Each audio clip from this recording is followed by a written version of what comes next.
PKP tidak akan dilaksana semula. Kerja baik pulih infrastruktur kritikal terjejas banjir siap sepenuhnya menjelang Jun.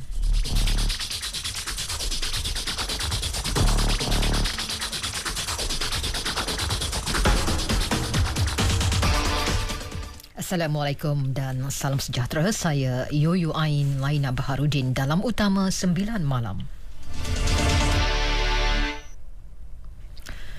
Kerajaan tidak akan menguatkuasa semula perintah kawalan pergerakan, namun kawalan lebih ketat akan dilaksana di pintu masuk dan keluar negara dalam usaha mengekang pandemik COVID-19.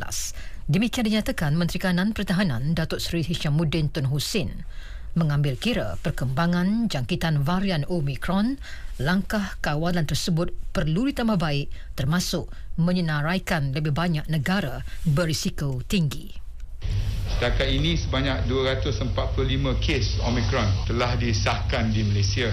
Sebahagian besar kes jangkitan varian ini di negara kita masih lagi berpunca daripada kepulangan pengembara daripada luar negara. Kerajaan tidak menolak untuk mengambil langkah lebih ketat. Pendekatan melaksanakan Perintah Kawalan Pergerakan PKP secara besar-besaran seperti sebelum ini tidak akan dilaksanakan semula.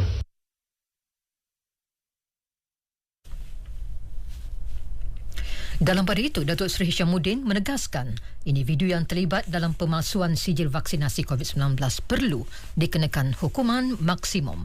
Tindakan sedemikian bukan hanya mendatangkan bahaya kepada diri sendiri, malah membawa risiko keselamatan dan kesihatan terhadap individu lain. Sehubungan itu, beliau meminta pihak berkuasa melakukan siasatan terperinci dalam kes berkenaan dan membawa semua yang terlibat ke muka pengadilan. Beliau berkata demikian dalam sidang media khas selepas mempengerusikan mesyuarat Kuartet Menteri COVID-19 di Wisma Pertahanan Kuala Lumpur. Setakat ini, polis mengesan satu kes aktiviti penawaran sijil vaksinasi COVID-19 palsu melibatkan seorang pengamal perubatan di Marang, Terengganu.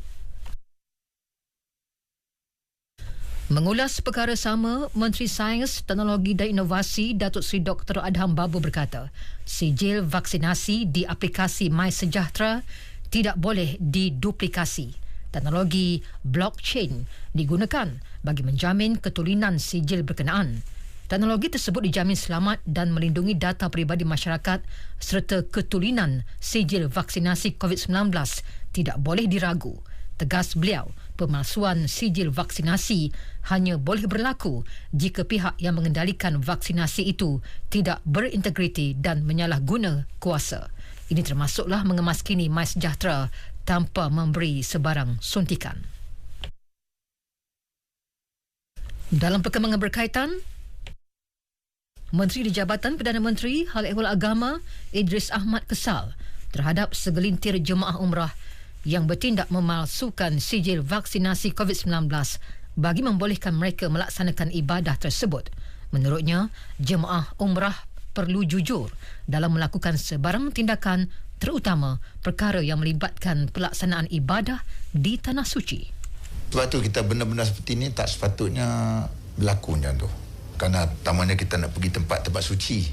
Saya yakin dan percaya orang nak pergi umrah ni, dia pergi haji ni, walaupun dia ada sumber-sumber pendapatan tak betul, tapi nak pergi umrah dengan haji ni dia akan pastikan wang tu memang wang yang daripada betul-betul halal, 100% halal.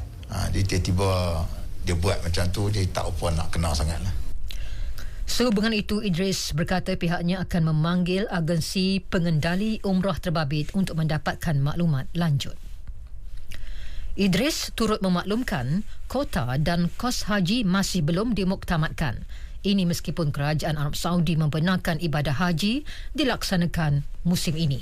Perbincangan dengan kerajaan negara itu telah diadakan pada Disember lalu. Setakat ini tak ada apa benda. Setakat ini yang saya dapat tahu daripada pihak sana kita tak dengar lagi lah. Berkenaan sampai dia nak sekat kita tu tak timbul lagi. Yang tu belum lagi keputusan apa lagi. Dia tak keputusan kita belum lagi. Dan dia bergantung dengan bukan soal vaksin tak vaksin tadi. Dan keputusannya memang sebelumnya apabila CEO kita pergi jumpa apa ni memang jemaah haji akan dibenarkan, tapi kota dia berapa belum diputuskan lagi. Idris Ahmad. Bermula minggu ini, murid sekolah rendah akan dibenar melakukan ujian saringan kendiri COVID-19 di rumah. Jelas Menteri Kanan Pendidikan Datuk Dr. Razi Jidin, murid yang dipilih perlu mengemukakan hasil ujian saringan berkenaan kepada pihak sekolah.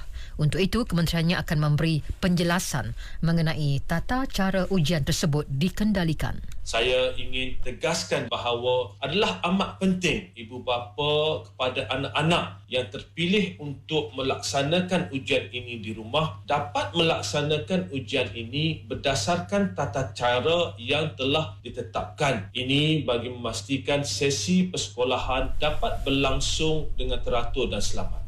Datuk Dr. Razi Jidin.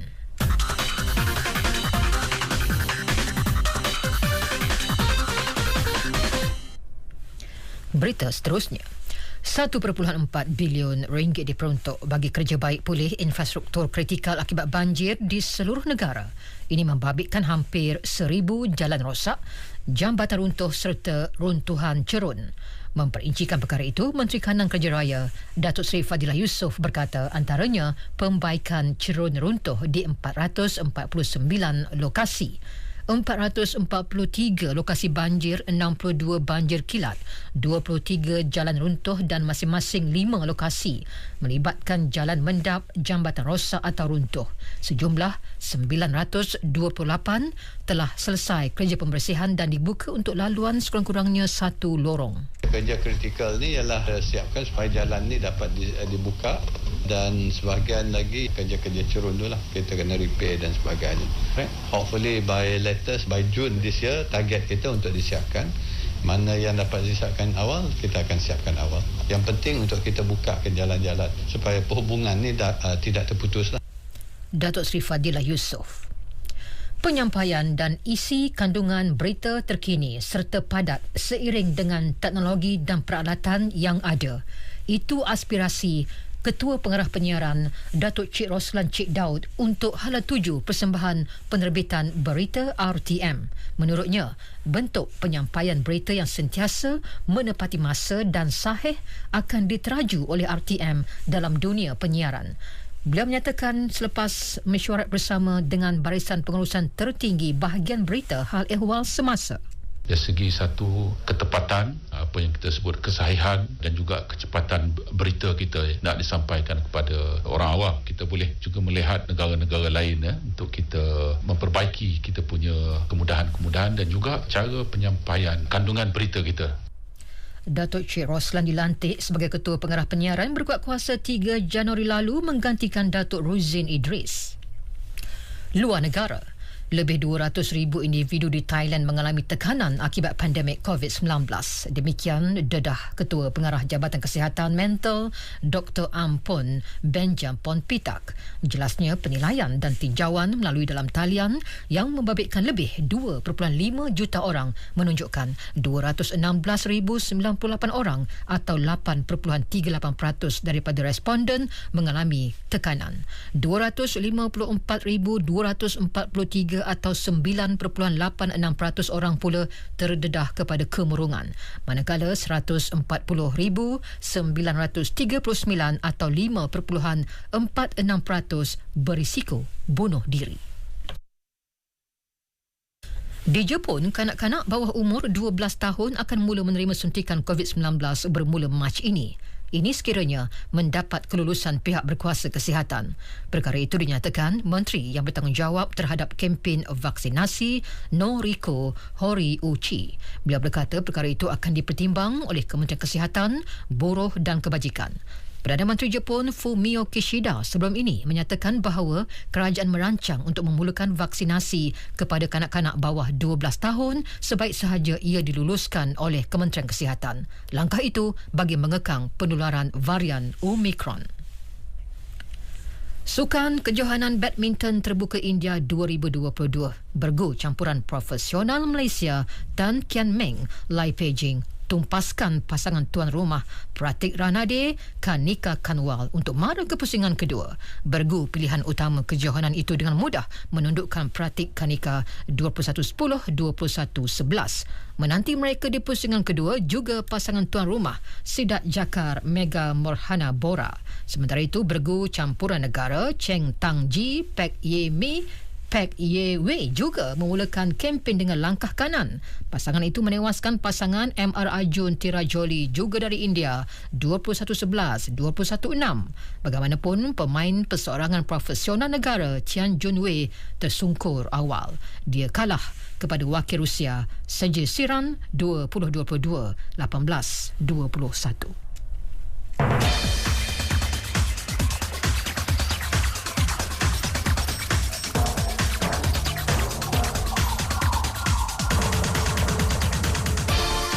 Sekian berita yang disunting oleh Muhammad Fadli Osman dari Pusat Berita RTM. Assalamualaikum dan salam sejahtera.